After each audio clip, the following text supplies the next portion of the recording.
ইন্নাল হামদালিল্লাহ নাহমাদুহু ওয়া নাস্তাঈনুহু ওয়া নাস্তাগফিরুহু ওয়া নাউযু বিল্লাহি মিন শুরুরি আনফুসিনা ওয়া মিন সাইয়্যাতি আমালিনা মান ইয়াহদিল্লাহু ফালা মুদিল্লা লাহু ওয়া মান ইউদ্লিল ফালা হাদিয়া লাহু আশহাদু আল্লা ইলাহা ইল্লাল্লাহু ওয়াহদাহু লা শারীকা লাহু ওয়া আশহাদু আন্না মুহাম্মাদান আবদুহু ওয়া রাসূলুহু আম্মা বা'দ ফাইন্না খায়রুল হাদিসি কিতাবুল্লাহ ওয়া খায়রুল হাদি হাদি মুহাম্মদ সাল্লাল্লাহু আলাইহি ওয়াসাল্লাম অশারিল উমুরি মুহতাসাতুহা অকুল্লু মুহতাসাতু বিদআ অকুল্লু বিদআতু দালালা অকুল্লু দালালাতুম মিন্নার আউযু বিল্লাহি সামিউল আলিম মিনাশ শাইতানির রাজিম রব্বি ইশরাহ লি সাদরি ওয়া ইয়াসসির লি আমরি ওয়াহলুল উকদাতাম মিন লিসানি ইয়াফকাহু কওলি রব্বি ইয়াসসির ওয়া লা তুয়াসসির ওয়া তাম্মিম বিল খায়র।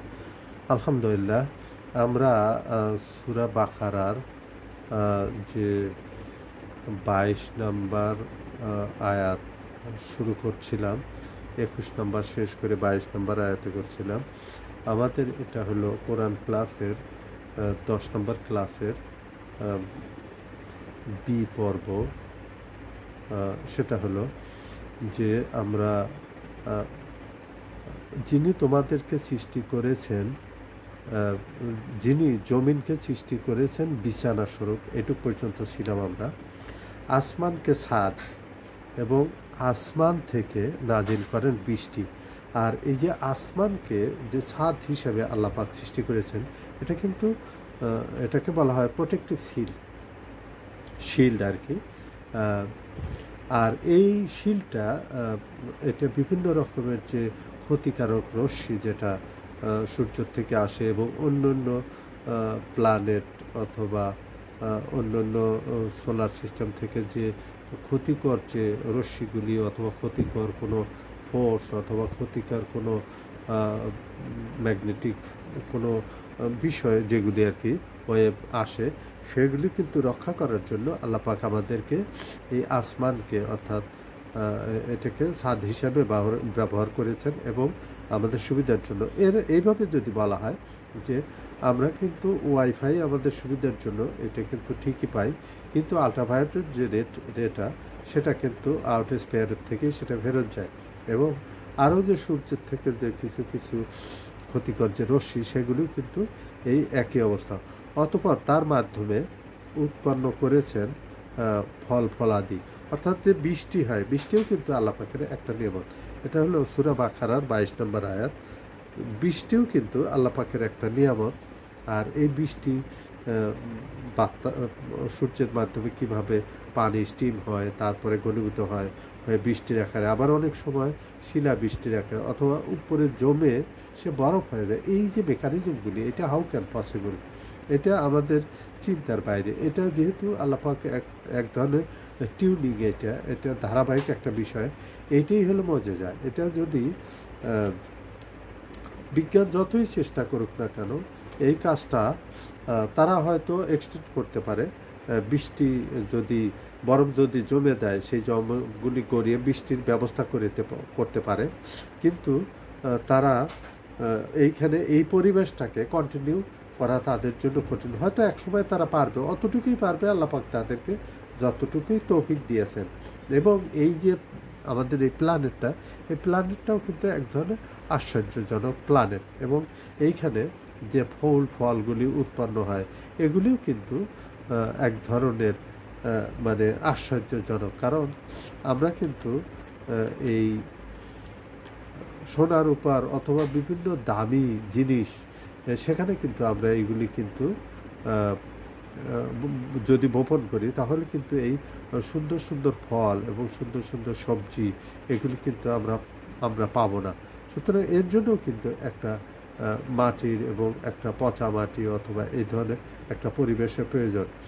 এখন আল্লাহ পাক কিছু কিছু গাছপালা আছে যেগুলি, যেমন বট গাছ। এই বট গাছ কিন্তু ছোট্ট একটা বীজ থেকে এত বড় একটা বট গাছের সৃষ্টি হয়, কয়েক কোটি গুণ বড় ওই বীজের তুলনায়। এটা কিন্তু আমরা যদি চোখে না দেখতাম তাহলে কিন্তু কখনো বিশ্বাস করতাম। এবং মাটির আমরা কোনো মূল্য দেই না, মাটি কী, অথচ আমাদের যে প্রয়োজনীয় যে ফসলগুলি এগুলি কিন্তু এই মাটির থেকেই আসে। এবং আমরা যদি সোনা দানা স্তূপের ভিতরে হিরে জহরত মানিক মুক্তার মানে স্তূপের উপরেও যদি আমরা কোনো গাছ লাগাই, সেটা কিন্তু অঙ্কুরিত হবে না। এবং এই যে বীজটা, এই বীজের ভিতরে যে স্টোরেজ আছে, যে পরিমাণ ডাটা স্টোর করা থাকে, এই বীজটা কত বড় হবে, তার কতগুলো ডালপালা হবে, কতগুলো পাতা হবে, কখন কোন পাতাটা ঝরে পড়বে, এই যে বিষয়গুলি, এগুলি কিন্তু সম্পূর্ণ এই বীজের ভিতরে এগুলি সেভ করা থাকে। এবং এই এর এর যে এবং কতগুলো ফল হবে, এবং ফলের ভিতরে কতগুলো বীজ থাকে, এবং সেই বীজগুলি কিভাবে সাজানো হবে। আর বিশেষ করে আমরা যখন তরমুজ দেখি, তরমুজের ভিতরে কত সুন্দরভাবে বীজগুলি সাজানো থাকে, এবং ফলটা এক রকমের, আঙ্গুর এক রকমের, আপেল এক রকমের, অন্য অন্য ডালিমের যেটা ফল সেটা এক রকমের। এবং এই যে ভিন্ন ভিন্ন রকমের ফল ভিন্ন ভিন্ন মানুষের জন্য। তবে হ্যাঁ, জান্নাতেও কিন্তু এই ধরনের ফল পাওয়া যাবে, দুনিয়ার সাথে মিলানো ফল পাওয়া যাবে, কিন্তু জান্নাতের ফল আবার ভিন্ন রকমের। সে ফলগুলি কখনো পচবে না, তা কারণ জান্নাতের যে পরিবেশ সেখানে পচবে না, এবং এই ফল খেলে কোনো পায়খানা প্রস্রাবের কোনো অনুভূতি হবে না, হজমের কোনো সমস্যা হবে না। একটা সুন্দর মিষ্টি ঢেকুরের মাধ্যমে সব খানা হজম হয়ে যাবে, এবং তাদের যে শরীরের যে উচ্ছিষ্টগুলি সেগুলি এক ধরনের, এবং ওইখানে মানুষকে এক ধরনের মিনি গডের ক্যাপাবিলিটি দেওয়া হবে, এবং তারা যেটা ইচ্ছা করবে, এবং আল্লাপাক যতটুকু তাদেরকে তৌফিক দিবেন, ম্যাক্সিমাম যেগুলি, এর অর্থ এই না যে আল্লাপাকের কোনো ক্ষমতা থাকবে না আল্লাপাকের, কিন্তু আল্লাপাকের যে যে সুপ্রিম বিংয়ের যে ক্যাপাবিলিটি, সেটা তো অন্য বিষয়, ভিন্ন বিষয়। কিন্তু মানুষের মধ্যে যে বর্তমানে দুনিয়ার যে বিষয়গুলি, যেগুলির জন্য মানুষ চিন্তিত, যে যার জন্য মানুষ লালায়িত, যে হিংসা, প্রতিহিংসা, লোভ, এবং বিভিন্ন রকমের যে চাহিদা, যেমন টেনশন, যেমন রোগ, বৃদ্ধ, শেষে মৃত্যু, এই যে ঘটনাগুলি, এগুলি দুনিয়াতে ঘটে থাকে, এবং এই জন্য কিন্তু মানুষ এক ধরনের মানে পারফেক্টনেস অনুভব করে। কিন্তু জান্নাতে এই বিষয়গুলি সে অনুভব করবে না, কারণ তার মৃত্যু হবে না। কারণ হাদিসে আসছে যে মৃত্যুকে দুমবার মতো করে তাকে জবেহ করে দেওয়া হবে, এবং ঘোষণা করে দেওয়া হবে যে আজ থেকে মৃত্যু হলো, আজ থেকে আর তোমরা কখনো মৃত্যুবরণ করবে না। যারা জান্নাতে জান্নাতেই থাকবে, যারা জাহান্নামেই থাকবে।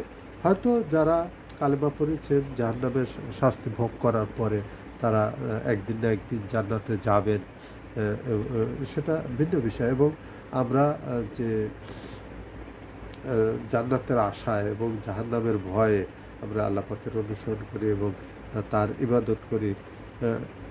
আর আল্লাহ পাক এই যে আমাদের যে এই যে জমিনটা এই জমিনে কিন্তু প্রতি সেকেন্ডে, এটাও কিন্তু আল্লাহ পাকের এক ধরনের নিয়ামত না, এটা এক ধরনের মজেজা, যে আমাদের এত দুঃখ কষ্টের মধ্যে, বিশেষ করে কিছুদিন আগে একটা ভূমিকম্প হয়ে গেল, এবং বিভিন্ন দেশে ভূমিকম্প হতে থাকে, প্রচুর লোক মারা যায়। এই যে ভূমিকম্প যে হয়, এটা কিন্তু প্রতি সেকেন্ডে কিন্তু দুটো ভূমিকম্প হয়, এবং এদের যে অ্যাম্প্লিটিউড সেটা খুবই ক্ষীণ হওয়ার কারণে এটা কিন্তু মানে অনুভূতি হয় না এটা। এবং এটা আমাদের ক্ষতি, আমরা যে নিজস্ব যে ভারসাম্য, এটা আমাদের ঠিক থাকে, এই জন্য আমাদের চলাফেরায় কোনো ব্যাঘাত ঘটে না, এই জন্য এগুলি অনুভূত আমরা করতে পারি না। কারণ যেটুকু হয় ওটুকু আমাদের শরীর অ্যাডজাস্ট করে নেয়, এবং এই পৃথিবীর কোনো এটা কোনো রকমের ঝাঁকুনি অনুভূত হয় না। আর আরেকটা বিষয় হলো যে এই যে টিউনিংয়ের মতো আরেকটা হলো যে রিজিক যে ব্যাপারটা, খাবার দাবার থেকে শুরু করে পরিবেশ, তার বংশ বিস্তার, বিভিন্ন রকমের যে বিষয়গুলি, এগুলি যে নিয়ামতগুলি আল্লাহ পাক বিভিন্ন রকমের প্রাণীকে দিয়েছেন, এটাও কিন্তু একজন, যেমন হরিণ, বাঘ, মানুষ, এটা এদের কিন্তু যার যার মতো কিন্তু তার যে আবাসস্থল, যেটাকে আমরা বলি, যেখানে সে বসবাস করে, এবং তার আচার আচরণ, বিহেভিয়ার যেটা, এবং তাদের যে প্রজনন, যে বিষয়গুলি, এগুলি কিন্তু সম্পূর্ণ একটা এবং খাবার দাবার, বিশেষ করে খাবারটা কিন্তু খুবই গুরুত্বপূর্ণ। কারণ বাঘ কখনো দামি দামি সবজিও খাবে না, আর হরিণ কখনো দামি মাংস খাবে না, এবং এগুলি কিন্তু বড় রকমের একটা টিউনিং আল্লাহ পাক এইগুলি সেট করে রেখেছেন। এবং আল্লাহ সুবহানাহু ওয়া তাআলা যে এই যে মানুষকে এবং তার সাথে সম্পৃক্ত যে যে যে পরিবেশের যে প্রাণীগুলি, যে উদ্ভিদগুলি, যার মাধ্যমে মানুষ লাভ উঠায়, সেগুলি কিন্তু এক ধরনের আল্লাহ পাক এক ধরনের সাজিয়ে রেখেছেন। এবং এগুলি দেখেও কিন্তু আমরা বুঝতে পারি যে কোনো সত্তা আছে যে আমাদের জন্য এগুলি করেছেন, আমাদের সুযোগ সুবিধার জন্য। এবং আমরা যদি তার হুকুম আহকাম মেনে চলে যদি আমরা তার সন্তুষ্টি অর্জন করতে পারি, তাহলে তিনি আমরা এগুলি কিন্তু আল্লাহ পাক বলেছেন, তুমি তো জানো, ও আনতুম তা'লামুন। আসলে আমরা কিন্তু এগুলি জানি, আমরা কিন্তু বুঝতে পারি, কিন্তু আমরা এগুলি জেনেও না জানার ভান করি, এবং বুঝেও না বোঝার করি। এবং এই যে রাসূল সাল্লাল্লাহু আলাইহি সাল্লাম আমাদেরকে আল্লাহর ব্যাপারে যে কিছু কিছু কথা বলে দিয়েছেন, সেটা হলো যে আল্লাহই একমাত্র সত্তা যে আমাদেরকে এই কাজগুলি করে থাকেন, এবং আমাদেরকে এই কাজগুলিতে সাহায্য সহযোগিতা করে থাকেন। 23 নম্বর আয়াতে আল্লাহ বলছেন যে ওয়া ইন কুনতুম ফি রাইবিম মিম্মা নাজ্জালনা আলা আবদিনা ফাতু বি সূরাতুম মিন মিথলিহি ওয়াদউ শুহাদাআকুম মিন দুনিল্লাহ ইন কুনতুম সাদিকিন। আচ্ছা, আর যদি তোমরা আল্লাহর উপর আল্লাহ বান্দার উপর যা নাজিল করেছে, যদি তোমরা সে সম্পর্কে সন্দেহ থাকো, তবে তোমরা তার মতো একটি সূরা নিয়ে আসো। এর আগে কিন্তু এবং সবচেয়ে ছোট যে সূরা কাউসার, ইন্না আতাইনা কাল কাউসার ফাসাল্লি লিরাব্বিকা ওয়ানহার ইন্না শানিআকা হুয়াল আবতার। 3 আয়াতের, মাত্র 3 আয়াতের একটা সূরা তোমরা এর সাথে সামঞ্জস্য রেখে একটা ছোট সূরা বানিয়ে নিয়ে আসবে। আর আল্লাহ ছাড়া তোমাদের সাক্ষী সমূহকে ডাকো, যদি তোমরা সত্যবাদী হও, লাআল্লাকুম তাত্তাকুন ইন কুনতুম সাদিকিন।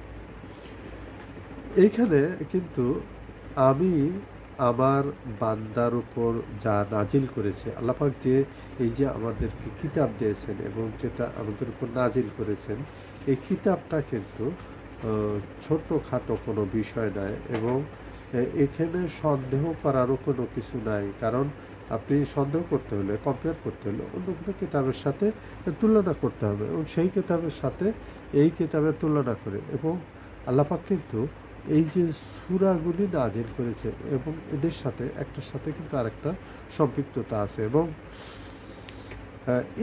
এই বিষয়ে যদি তোমরা সাক্ষী হিসেবে কাউকে ডাকতে চাও, তাহলে ডাকো তোমাদের সাক্ষী হিসেবে, যদি তোমরা সত্যবাদী হও।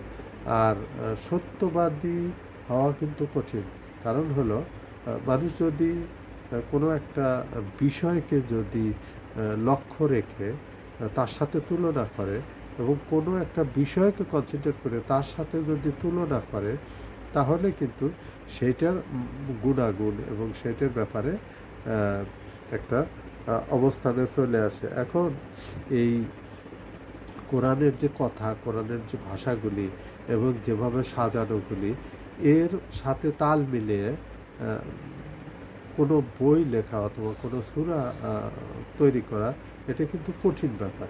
এই কথাটাই বলছে আল্লাহ পাক, কিন্তু চ্যালেঞ্জ দিয়ে বলছে যে তোমরা যদি চাও, পারো, তাহলে এর মতো একটা বানিয়ে নিয়ে আসো, এবং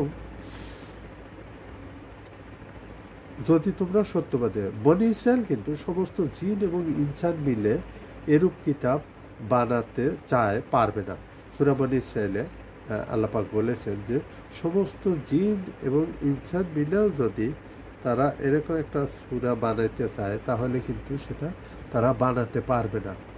এবং সূরা হুদে আল্লাহ পাক বলেছেন যে তোমরা, প্রথমে কিন্তু বলেছিল সূরা হুদে, তোমরা যদি পারো তাহলে 10টা সূরা নিয়ে আসো, কারণ ওই সময়ের প্রেক্ষাপটে ছিল সূরা হুদে। কিন্তু পরে আল্লাহ পাক বলে দিয়েছেন এই আয়াতে, 23 নম্বর আয়াতে, সূরা বাকারার 23 নম্বর আয়াতে, যে তোমরা একটা সূরা নিয়ে এসো। সুতরাং বর্তমান যে জ্ঞানী ব্যক্তিবর্গ, সেটা যেই হোক না কেন, আর জ্ঞানী ব্যক্তির ভিতরে বিজ্ঞানীদের উপরে, এবং বিশেষ করে ডক্টরেট ডিগ্রিধারী যে বিজ্ঞানীগুলি, তাদের উপরে তো বড় জ্ঞানী আর কেউ নয়। তাদের উদ্দেশ্যেও বলা হয়েছে তোমরাও যদি পারো তাহলে চেষ্টা করে এই বিষয়গুলি নিয়ে আসো। এবং যে বড় বড় বিজ্ঞানীগুলি, তারা কিন্তু এ ব্যাপারে চেষ্টা যে করেনি তা কিন্তু না, কিন্তু তারা চেষ্টা করে ব্যর্থ হয়েছে। এবং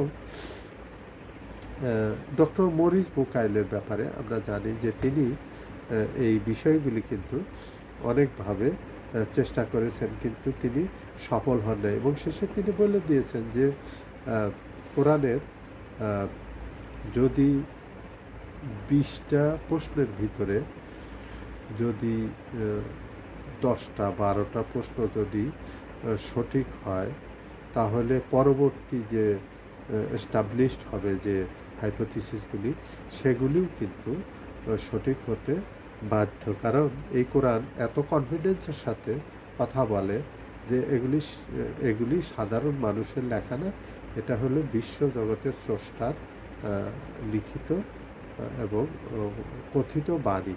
এবং সূরা লাহাবের ব্যাপারে যদি আমরা বলি, যে সূরা লাহাবে আল্লাহ পাক যে প্রেডিকশন দিয়েছিলেন, সেটা যদি আবুল হাব যদি ইচ্ছে করত, তাহলে কিন্তু এই প্রেডিকশনটা সে মানে হাস্য স্থলেও সে কিন্তু ইচ্ছে করলে ঈমান আনতে পারত, এবং পরে সে নেফাক করলো, কিন্তু সে কিন্তু করে। আল্লাহ পাক কিন্তু সুদৃঢ়ভাবে বলে দিয়েছেন যে ও ঈমান আনবে না, এবং বাকি যে ওর সাথে যে ঘটনাগুলি ঘটবে, সেগুলিও কিন্তু আল্লাহ পাক বলে দিয়েছেন, এবং ওই ঘটনাগুলি ওইভাবেই ঘটেছিল।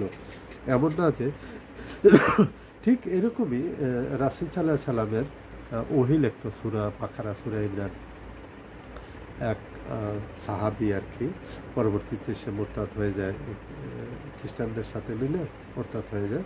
রাসূল সাল্লাল্লাহু আলাইহি সাল্লাম শুধু মুখ দিয়ে বের করেছিলেন যে তার মাটি যেন তার শরীর গ্রহণ না করে।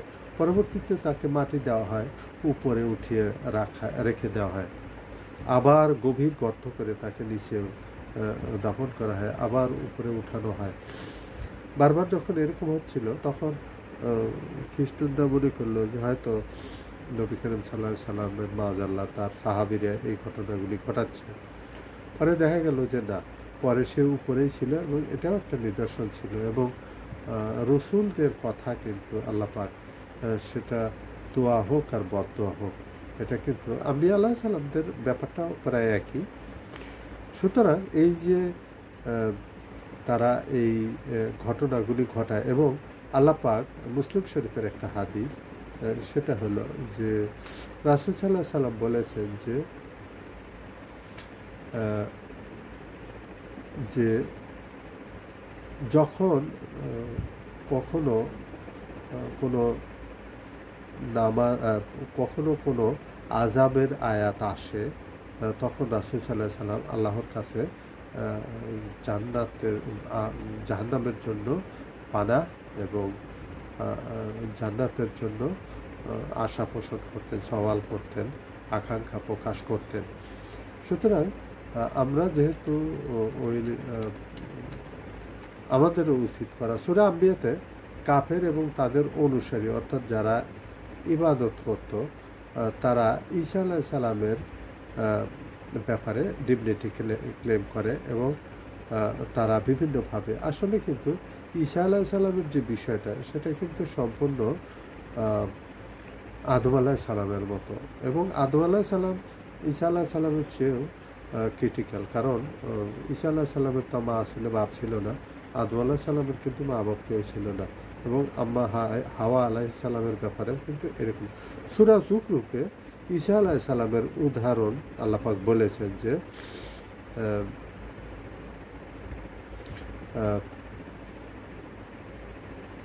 ঈসা আলাইহিস সালাম আল্লাহ পাকের একটা নিদর্শন, এবং জাহান্নামে যে 19 জন ফেরেশতা আছে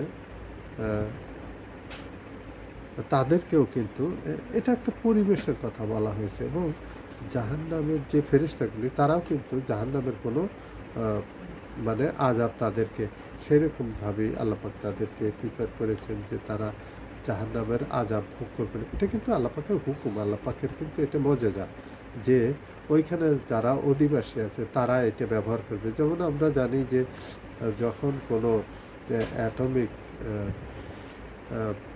পাওয়ার চেম্বারে যখন কেউ প্রবেশ করে তখন কিন্তু তাদের অনেক দামি কিছু পোশাক পরিধান করা হয়, যেমন তাদের যে রেডিয়েশন সেটা যেন তাদের কোনো ক্ষতি না করে এবং তাদের শরীরে যেন কোনো প্রকার মিউটেশন অর্থাৎ ক্যান্সারের কোনো বিষয়ে এফেক্ট না করে। ঠিক সেই রকমই হয়তো আল্লাহ পাক যখন জান্নাতি জাহান্নামীদের পাহারার জন্য যে ফেরেশতাগুলি, বিশেষ করে ইমাম মালিক আলাইহিস সালাম, তো তাদেরকে কিন্তু সেরকমভাবে আল্লাহ পাক তৈরি করেছেন। এবং এই যে আগুনের যে কিছু যে বিষয়টা, এটা কিন্তু আগুন, পানি এবং বরফ, এই যে তাদের যে কিছু ধর্ম আছে, ইব্রাহিম আলাইহিস সালামের জন্য কিন্তু আগুন ওই এক সময়ে কিন্তু, এবং মূসা আলাইহিস সালামের জন্য কিন্তু একবারই সমুদ্র ফেটে রাস্তা বাড়িয়েছিল, এবং ঈসা আলাইহিস সালাম মৃতকে জীবিত করতেন। এখন কিন্তু আর সেটা সম্ভব নয়, কারণ হলো ওই মর্যাদাগুলি এক নির্দিষ্ট আম্বিয়াকে নির্দিষ্ট সময়ের জন্য নির্দিষ্ট প্রেক্ষাপটে আল্লাহ পাক তাদেরকে দান করেছিলেন। এবং এটা যে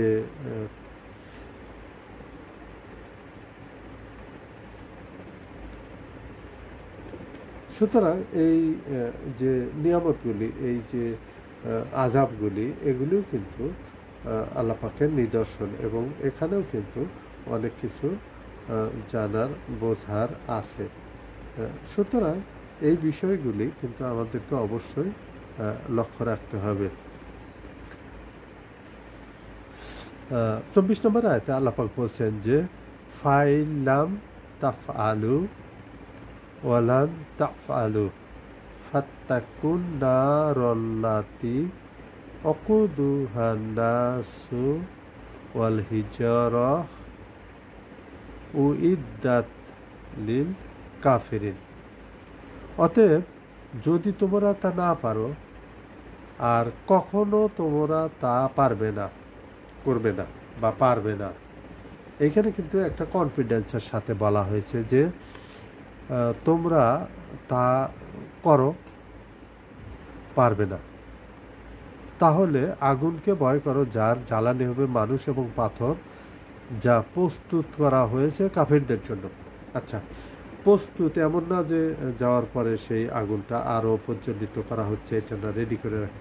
আর এইখানে একটা বিষয় নিয়ে আমাদের ভিতরে একটু কন্ট্রাডিকশন থাকে, সেটা হলো পাথর কিভাবে ইন্ধন হবে।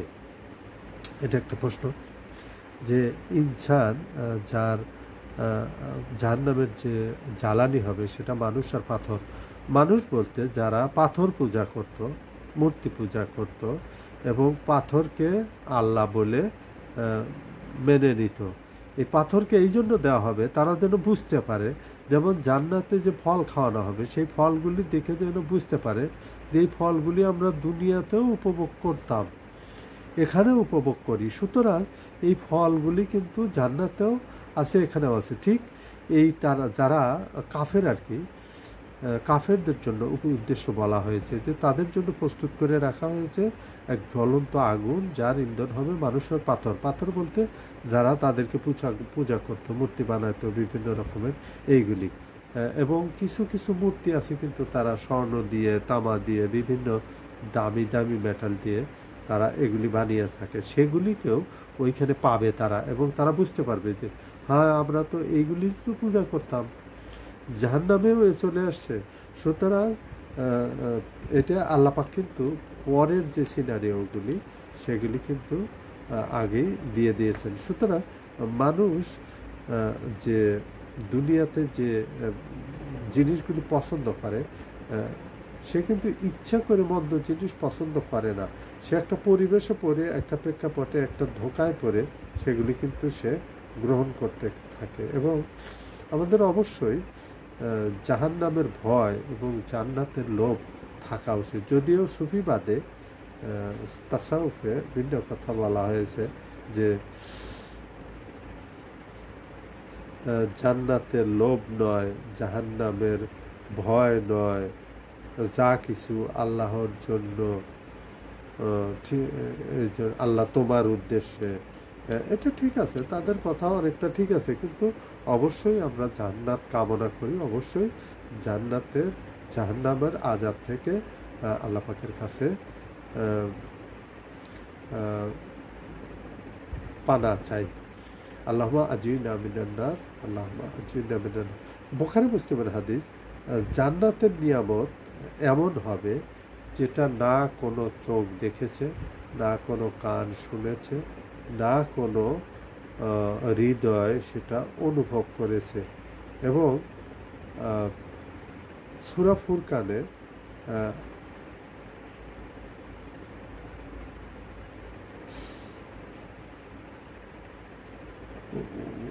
ফুরকানে মৃত্যু চাইলেও সেটা পাওয়া যাবে না। যারা জাহান্নামী হবে তারা মৃত্যু চাইলেও তারা সেটা পাবে না।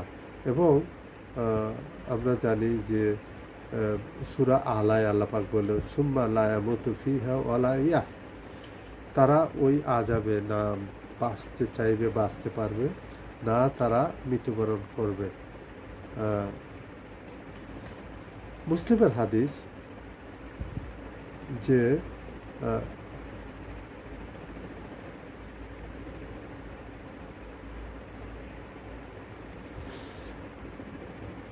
মৃত্যু মানুষের যে চাওয়া পাওয়া, সেটা হলো যে মৃত্যু কষ্ট এবং আর সবচেয়ে বড় নিয়ামত হলো আল্লাহ পাক কখনো নারাজ হবে না। জান্নাতের যে নিয়ামতগুলি সেটা হলো জান্নাতে কখনো মৃত্যু হবে না, সে বৃদ্ধ হবে না, কোনো কষ্ট পাবে না, যেটা আমরা দুনিয়াতে উপভোগ করেছি, যেমন অর্থনৈতিক অথবা শারীরিক আমাদের যে আমাদের অসুখ বিসুখ। যে আর সবচেয়ে বড় বিষয় হলো যে দুনিয়াতে যেমন আমরা যদি পাপ কাজ করি তাহলে আল্লাহ পাক আমাদের প্রতি নারাজ হন, এবং জান্নাতে আল্লাহ পাক কখনো নারাজ হবে না। কারণ জান্নাতে যে নিয়ামতগুলি দেওয়া হয়েছে তারা সেগুলি কোনো আযাব নয়, সেগুলি কোনো নিষেধ কোনো বিষয় নয়। যা যা আছে সবগুলোই নিয়ামত, এবং সে যেটা ইচ্ছে করবে সেটি পাবে। এবং আল্লাহ পাক তাদের জন্য এই বিষয়ে মিশকাতের হাদিস এবং মুসলিম শরীফের হাদিস, জাহান্নাম আকর্ষণীয় জিনিস, কেউ তা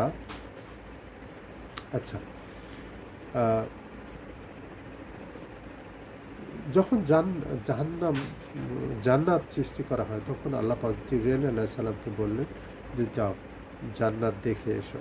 তখন জিবরাইল আলাইহিস সালাম গেলেন, জান্নাত দেখে এসলেন এবং বললেন, ইয়া আল্লাহ, তোমার কসম, এই জান্নাতে না গিয়ে কেউ থাকবে না, সবাই এই জান্নাতে প্রবেশ করবে। তখন আল্লাহ পাক বললেন, জান্নাতকে রাস্তা বানিয়ে দিলেন। তখন জিবরাইল আলাইহিস সালামকে বললেন, আবার যাও, গিয়ে দেখে আসো জান্নাতের রাস্তা কীরকম। তখন বলল, এ আল্লাহ, তোমার সত্তার কসম, এই জান্নাতে তো কেউ যেতে পারবে না। কারণ হলো যে তার যে রাস্তা, সেই রাস্তা কঠিন, এই রাস্তায় কেউ যেতে পারবে না। আবার যখন জাহান্নাম তৈরি করলেন, তখন জিবরাইল আলাইহিস সালামকে বললেন যে যাও দেখে এসো। তখন তিনি দেখে এসে বললেন, এ আল্লাহ, তোমার এই আযাবের এই জাহান্নামে কেউ যাবে না। তখন আল্লাহ পাক জাহান্নামের রাস্তা বানালেন, বানিয়ে আবার জিবরাইলকে পাঠালেন যে যাও দেখে এসো যে জাহান্নামের কী অবস্থা। তো তখন বললো, এ আল্লাহ, জাহান্নামে যাওয়ার রাস্তা তো অতি সহজ, সামান্য একটু স্লিপ কাটলেই জাহান্নামে যেতে পারবে। সুতরাং এই যে বিষয়গুলি, দুনিয়াতেও কিন্তু জান্নাতের কাজ করা, কষ্ট সহ্য করা এবং বিভিন্ন রকমের যে তাকলিফ যেগুলি করা, সহ্য করা, এগুলি কিন্তু করে। আবু দাউদ, তিরমিজি এবং ইবনে মাজার হাদিস যে যখন এই যেটা আমরা বললাম আর কি, যখন জান্নাত সৃষ্টি করা হয়, এটা হলো আবু দাউদ, তিরমিজি, ইবনে মাজার হাদিস জিবরাইল। এবং মুসলিমের হাদিস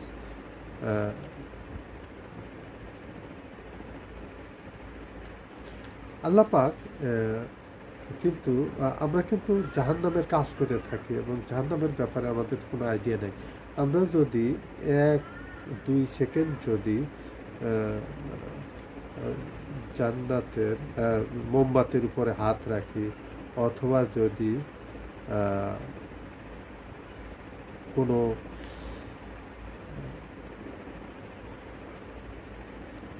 সাপ যদি আমাদের হাতে বেঁধে দেওয়া হয়, অথবা যদি আমাদেরকে সবল মারার ব্যবস্থা করে দেওয়া হয়, অথবা আমাদেরকে এমন কোনো বক্সের ভিতরে হাত ঢুকালাম, সেখানে 5-10টা সাপ অথবা 10-20টা বিচ্ছু আছে, তখন কিন্তু আমরা বুঝতে পারবো যে জাহান্নাম কেমন। এবং আর রাসূল সাল্লাল্লাহু আলাইহি ওয়াসাল্লাম বিশেষ করে কবরের ব্যাপারে কিন্তু বেশি সতর্ক করেছেন যে এই যে কবরের যে উঁচু মাটিটা দেখছো, এটা কিন্তু উঁচু মাটি ডিপি নয়, এটা কিন্তু হয় জান্নাতের একটা টুকরা, হতে পারে জাহান্নামের একটা গর্ত এটা। এবং ওসমান রাদিয়াল্লাহু আনহু, যিনি 4 বার জান্নাতের পেশাদ পেয়েছেন, তিনিও কিন্তু কবরের কাছে গেলে অজস্রভাবে কান্নাকাটি করতেন এবং বলতেন, সাহাবারা জিজ্ঞেস শুনে, ইয়া আমিরুল মুমিনিন, আল্লাহ পাক তো আপনাকে 4 বার জান্নাতে বেশারত দিয়েছেন,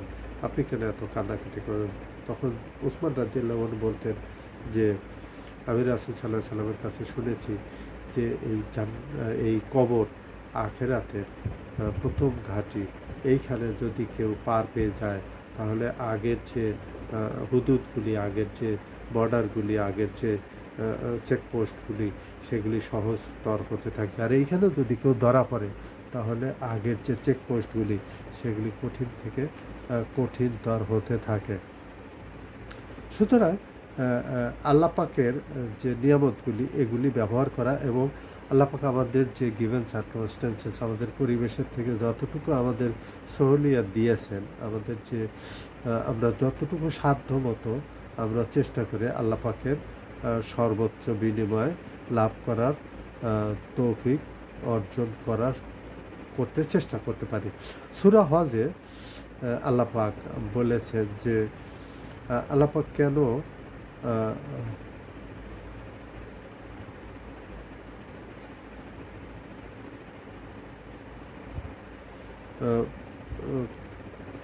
আল্লাহ পাক আমাদের যে সক্ষমতার ব্যাপারে বলেছেন যে আল্লাহ পাক মাছি সৃষ্টি করেছেন। কাফেররা বলতে এই মশা মাছির উদাহরণ দিয়ে আল্লাহ পাক কী বুঝাতে চাইছেন? অথচ এই এবং সূরা আনকাবুতে মাকড়সা, স্পাইডারের কথাও বলেছেন। এটা কেন? আমরা মাছির ব্যাপারে এতটুকুই জানতে পারি যে মাছি যদি কোনো খাবার নিয়ে যায়, আমরা সেখান থেকে তার কাছ থেকে ফেরত আনতে পারি না, এক। আর মাছির যে চোখ, এটা কিন্তু, এবং মাছির যে ডিম, সেখান থেকে যে যে ছোট ছোট ফ্লাই বের হয় এবং তারা যেখানে ডিম পারে, এবং এই মাছির যে চোখ, এটা কিন্তু আমাদের সাধারণ চোখের মতো না, এটা কিন্তু কম্বাইন্ড আইস। এক একটা চোখের ভিতরে 25 থেকে শুরু করে এক একটা চোখে 25 থেকে শুরু করে 25,000 চোখের একটা গুচ্ছ, অর্থাৎ পুঞ্জাক্ষী এটাকে বলা হয় অ্যান্টোমোলজির ভাষায়। এইটা কিন্তু কঠিন একটা ব্যাপার। এবং স্পাইডারের যে যে জাল বুনানের যে এটা কিন্তু কঠিন। এবং বর্তমানে কিন্তু যে অত্যাধুনিক অতি দামি যে কাপড় চোপড়গুলি বানানো হয় সেগুলি কিন্তু স্পাইডার এবং গাভীর জেনেটিক্যাল ইঞ্জিনিয়ারিং মাধ্যমে এগুলি করা হয়। কারণ স্পাইডারের যে জিনটা সেটা ইঞ্জিনিয়ার করে গাভীর জিনের সাথে অ্যাডজাস্ট করে দেওয়া হয়, এবং সেইখান থেকে যে রেজাল্টটা বের হয় সেটা হলো গাভীর দুধ থেকে সুতা তৈরি হয়, এবং সেই সুতার কাপড় বিশ্বের সবচেয়ে দামি সুতা। যেমন এর আগেও আমরা জানি যে পাতাকপি এবং ক্যাটারপিলারের যে জেনেটিক ইঞ্জিনিয়ারিংয়ের মাধ্যমে যে প্রোডাক্টটা তৈরি হয়েছে, সেই পাতাকপির পাতা কিন্তু যদি কোনো ক্যাটারপিলার কোনো কোনো কোনো এই প্রকার কোনো কীটপতঙ্গ যদি সেগুলি খেতে চায় তাহলে কিন্তু তাদের স্টমাক ব্রাস্ট হয়ে যায়। এই যে ঘটনাগুলি আর কি, এগুলি কিন্তু, এবং পাতাকপি কিন্তু সবচেয়ে বেশি ক্ষতি করা হলো বিভিন্ন প্রজাতির ক্যাটারপিলার, এই বিষয়গুলি। এবং আল্লাপাক পিঁপড়া মৌমাছির ব্যাপারে কিন্তু আল্লাপাক অনেক কথা বলছেন। এবং সুলাইমান আলাইহিস সালামের একটা ঘটনা আছে, মৌমাছি তারা কীভাবে মধু সংগ্রহ করে, এবং অন্যান্য প্রাণীও কিন্তু বিভিন্ন ধরনের ফুলের থেকে মধু সংগ্রহ করে এবং তারা এক ধরনের কাজে লাগায়, মৌমাছি এক ধরনের কাজে। এই যে বিষয়গুলি, এগুলি কিন্তু মানুষকে ভাবিয়ে তোলে যে আল্লাপাক কীভাবে এইগুলি করেছে। এবং এই যে হেদায়েত এবং গোমরাহি, এটা কিন্তু আল্লাহ পাকের দান, কিন্তু আল্লাহ পাক তাকেই দান করেন যে এর যোগ্য। এবং কিছু কিছু আছে এগুলি তার জন্য এটা সম্ভব নয়। এটা এবার হলো 25 নম্বর আয়াত আর কি, ওয়া বাশশিরিল্লাযিনা আমানু ওয়া আমিলুস সলিহাতি আন্না লাহুম জান্নাতিন তাজরি মিন তাহতিহাল আনহারু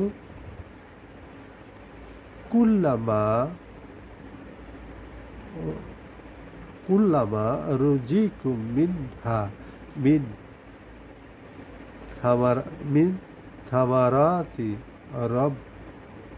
সামারাতি সামারাতির রিজকান ক্বালু হাযা আল্লাযিনা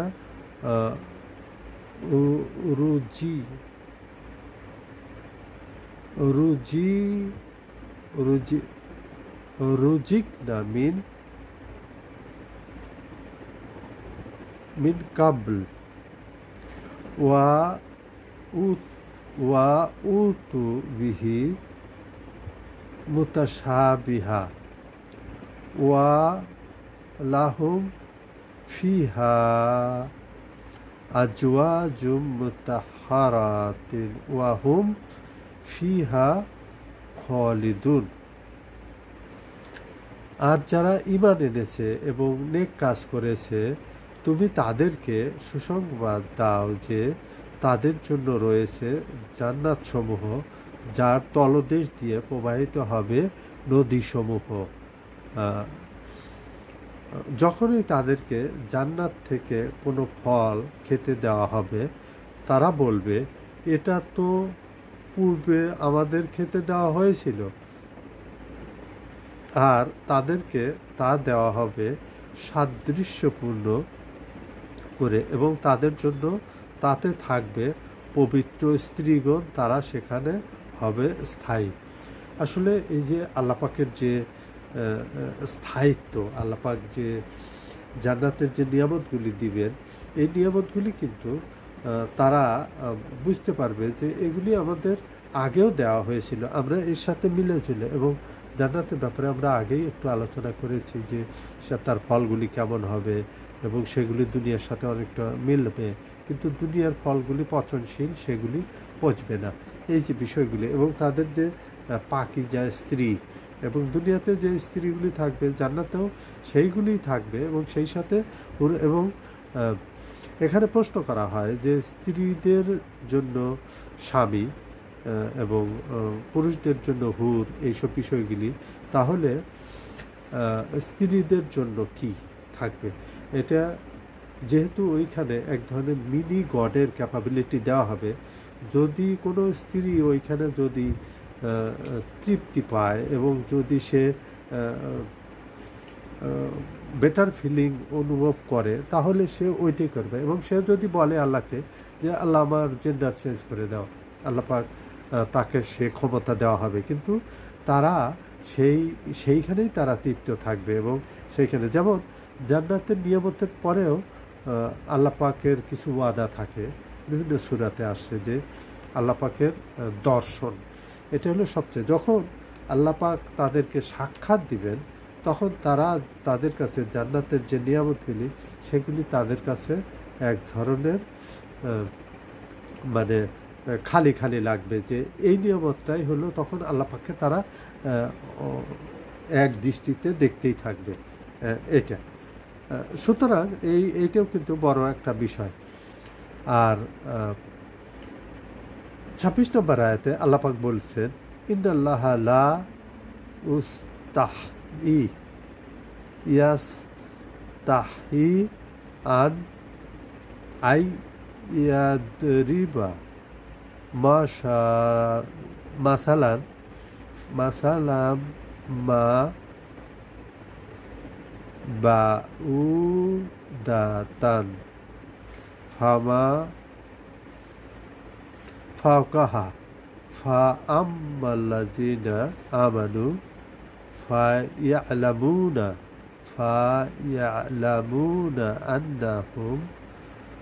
আন্নাহুল হাক্কু মির রাব্বিহিম ওয়া আম্মাল্লাযীনা কাফারু ফায়াকুলুনা মাজা আরাদাল্লাহু বিহাজা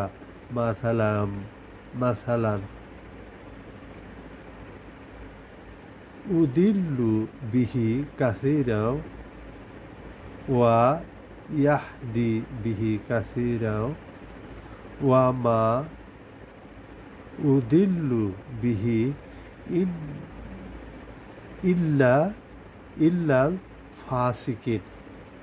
নিশ্চয়ই আল্লাহ মশা কিংবা তার চেয়েও ছোট কিছুর উপমা দিতে লজ্জাবোধ করেন না। আমরা এর আগে মাছি এবং মৌমাছি এবং স্পাইডার মাকড়সার ব্যাপারে আমরা কথা বলেছি, ওই কথাগুলি আল্লাহ পাক বলছেন যে সুতরাং যারা ঈমান আনে তারা জানে যে নিশ্চয়ই তাদের রবের পক্ষ থেকে এগুলি একটা সত্য এবং এর ভিতরে নিদর্শন আছে। আল্লাহ পাক এগুলি অহেতুক এই উদাহরণগুলি দেন নাই।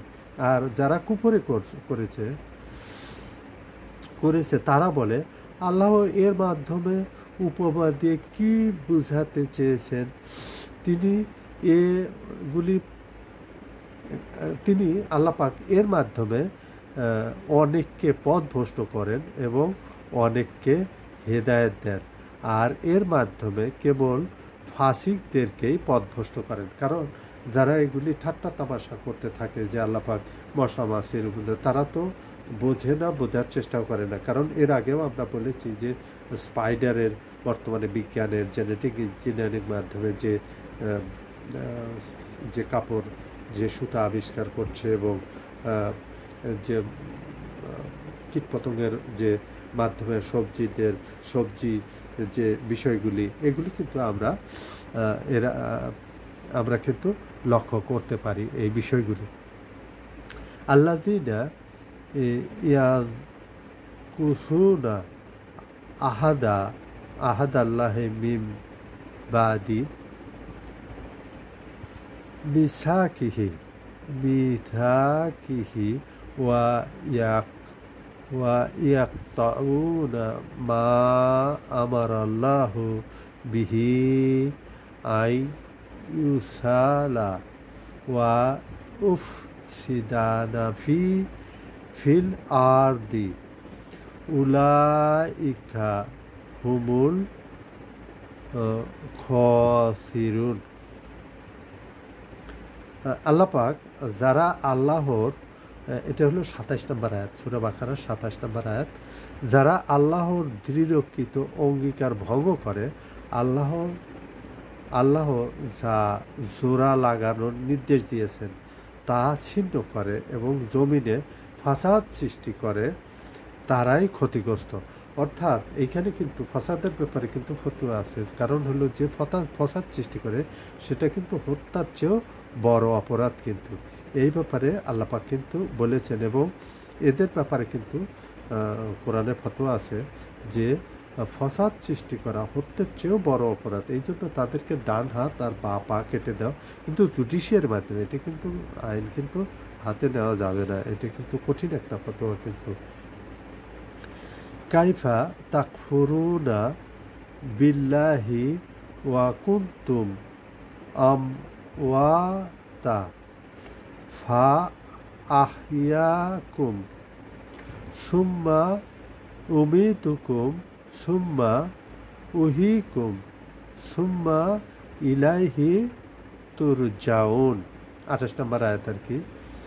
কিভাবে তোমরা আল্লাহর সাথে কুফরি করছো অথচ তোমরা ছিলে মৃত, তারপর তিনি তোমাদেরকে জীবিত করেছেন, অতঃপর তিনি তোমাদেরকে মৃত্যু দেবেন, অতঃপর জীবিত করবেন, এরপরও তার নিকট তোমাদেরকে ফিরে যেতে হবে। এখানে আল্লাহ পাক আশ্চর্য হয়ে বলছে যে তোমরা কিভাবে এত নিয়ামতের পরে, এত সুযোগ সুবিধার পরেও, এত ভয় দেখানোর পরেও, এত লোভ দেখানোর পরেও তোমরা আল্লাহ পাকের কাছ থেকে মুখ ফিরিয়ে নিচ্ছ। তিনি তোমাদেরকে জীবিত করেছেন এবং তোমাদেরকে মৃত্যু দেবেন এবং তার সামনে তোমাদেরকে হাজির হতে হবে এবং আবার তোমাদেরকে জীবিত করবেন, তার সামনে হাজির করবেন, অতঃপর তার নিকট তোমাদেরকে ফিরিয়ে দেওয়া হবে। এবং যেহেতু আল্লাহ পাক আমাদেরকে জিজ্ঞেস না করেই আমাদেরকে সৃষ্টি করেছেন, সুতরাং এটা কিন্তু বড় একটা ফ্যাক্টর। কিন্তু এটা ২৯ নম্বর আয়াত, সেটা হলো যে হুয়া আল্লাজি খালাকা লাকুম মা ফিল আরদি জামিআন সুম্মা ইস্তাওয়া ইলা সামাই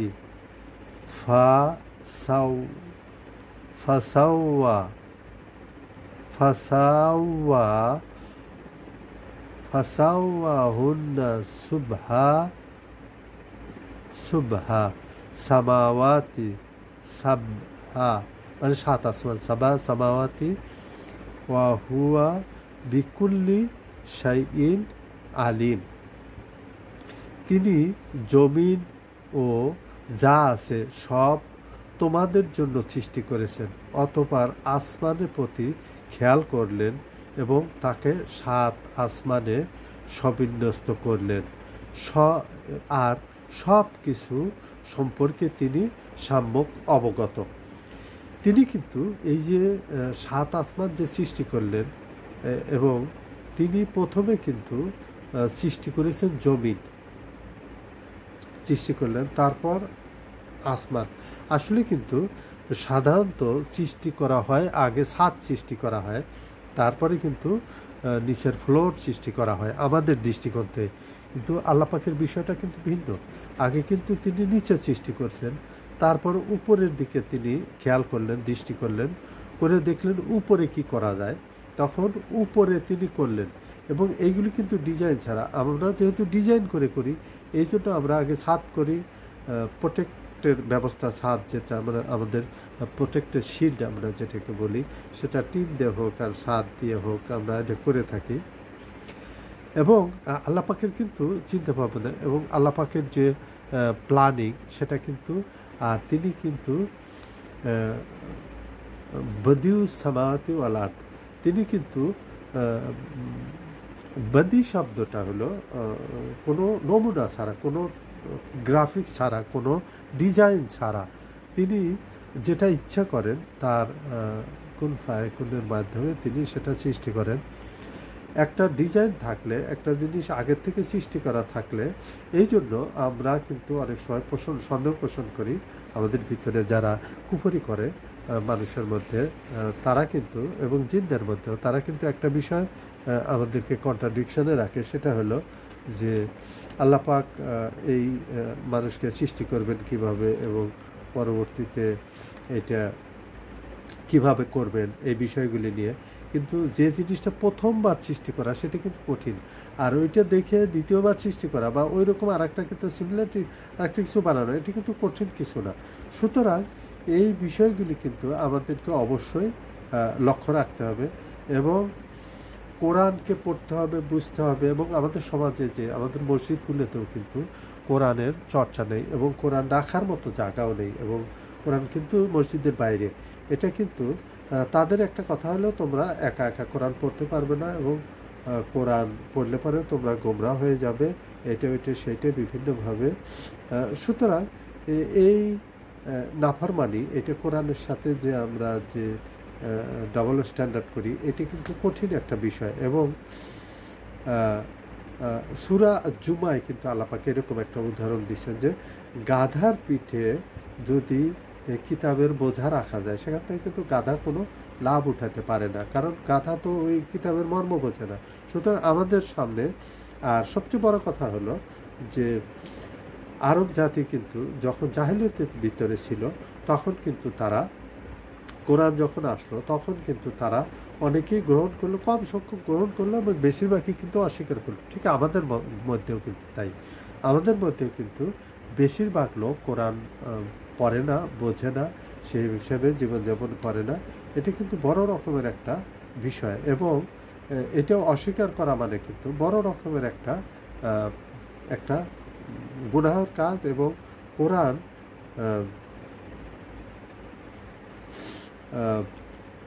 যে আমাদের যে কত মুক্তির একটা বিষয়, এবং কবরেও কিন্তু কোরআন কিন্তু আযাব থেকে শুরু করে বিভিন্নভাবে কিন্তু আমরা সূরা বাকারা এর আগে আমরা কোরআনের ইন্ট্রোডাকশনে আমরা বলেছি যে কোরআন পাখির মতো হয়ে আসবে।